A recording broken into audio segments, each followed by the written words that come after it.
पंतप्रधान नरेंद्र मोदींच्या हस्ते शिवडी नावाशेवा अटल सागरी सेतूचं लोकार्पण। देशातला सर्वात लांब सागरी सेतू मुंबईकरांच्या सेवेत। आधी मेगा स्कॅमची चर्चा, आता मेगा प्रोजेक्टची चर्चा। मोदींचा काँग्रेसवर निशाणा।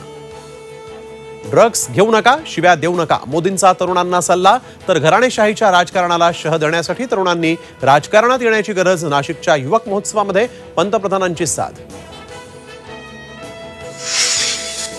रामलल्ला प्राण प्रतिष्ठेसाठी पंतप्रधान नरेंद्र मोदींचा आजपासून 11 दिवसांचा उपवास।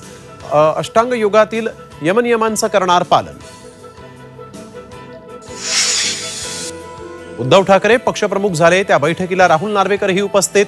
फोटो दाखवत अरविंद सावंत यांचा गौप्यस्फोट। तर पक्षात केलेल्या बदलाबद्दल निवडणूक आयोगाला का कळवलं नाही, शंभूराज देसाईंचा सवाल। तरी पार केलेल्या भाजप खासदारांना लोकसभा निवडणुकीत डच्चू दिला जाण्याची शक्यता।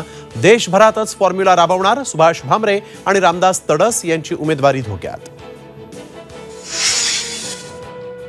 कलम 144 लागू असलं तरी 20 जानेवारीला मुंबईमध्ये मोर्चा काढणारच जरांगेंचा निर्धार। तर मुंबईतील मोर्चाला 3 कोटी मराठा बांधव न आल्यास नाव बदला, जरांगेंचं खुलं आव्हान।